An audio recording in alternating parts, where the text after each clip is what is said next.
Hey, what's going on guys? It's Brainbean here again, and in this video we're going to be taking a look at the Gamdias Hermes P2 keyboard. It's an updated version of the Hermes P1 that I reviewed a little while ago, so let's go ahead and just take a look at this one. The latest version of the Hermes keyboard family, the Gamdias Hermes P2, brings with it some changes to the original design. The Hermes P2 RGB is a 104 key mechanical keyboard with an exposed switch design. It has a metal backplate in which the switches are mounted onto for a nice weighty feel, and it has very minimal flex when mashing down on the keys. The keyboard has a fairly stylized design, particularly on the back side of the board, that makes it a bit bulkier than it really needs to be, but ultimately that aggressive futuristic look will just come down to if you like how it looks or not.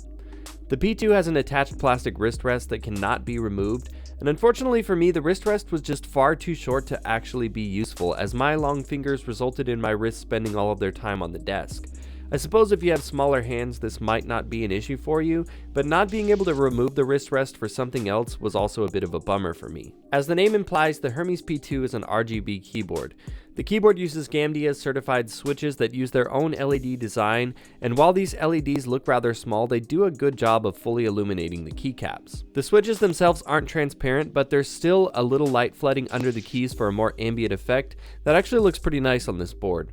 The P2 uses Gamdias Hermes software, and unfortunately this software hasn't come very far since my review of the P1.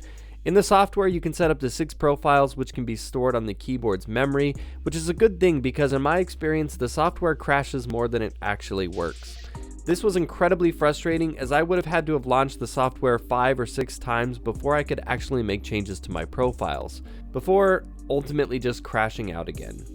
At least the lighting presets look pretty good though, and I really like that they have a nice randomized reactive effect with a white base color that really isn't common to see that kind of layering in a preset effect. As I mentioned, the Hermes P2 uses Gamdias certified optical switches which use light to actuate rather than metal on metal connections. The P2 is offered in blue, brown, red, and black switches, which is great because it gives you plenty of options for your ideal switch. The unit I got had the blue switches, which have a nice satisfying click to them and are nice and responsive. They have a lifespan of 50 million clicks, and they feel a little bit heavier than 50 grams, maybe closer to 60. I wasn't able to find any other information regarding the specs on the switches, unfortunately. The switches are also hot swappable for easy maintenance, although there aren't any extras included in the box, and there aren't any switch sets listed on their website as of yet, but theoretically you could mix and match switches and have more gaming oriented linear switches on your WASD keys, for example. Maybe they'll add this in the future, but I do really think not having at least a few extra switches in the box is a pretty big oversight. Just so you guys can hear how these switches sound, here is a quick sound test.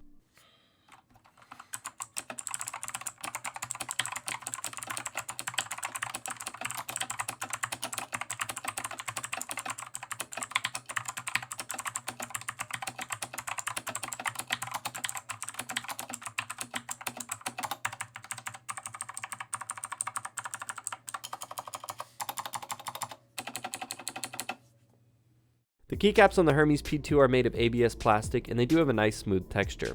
The font on the keycaps is a nice, crisp, simple font that looks nice and clean, and all of the characters are well illuminated, as well as all of the secondary functions.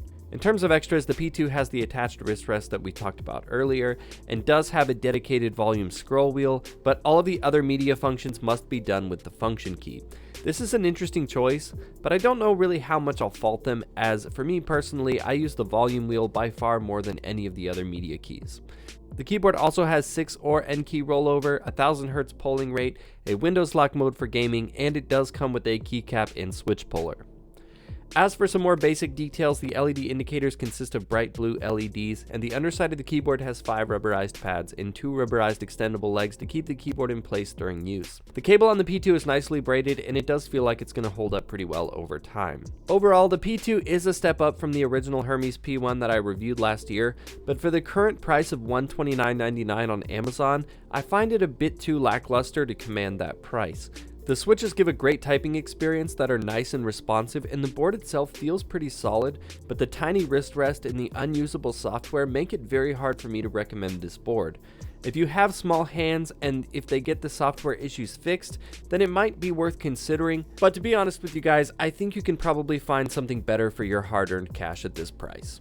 Well, that's it for the review, guys. I try to do my best to keep things as fair as possible, and that means that I can't always give glowing reviews about everything. So I hope you guys found this video helpful. I just want to make sure that you guys make the most educated decisions as possible when making your purchases. So with that, if you enjoyed the video, give it a like to show your support. And if you're new here on the channel, I'd love to see you subscribe, because I've got a lot more videos and some really great stuff coming in the very near future that I'm really excited about. Of course, you can always follow me on Twitter at Brainbean Gaming. But as always, thank you guys so much for watching, and I will see you in the next one.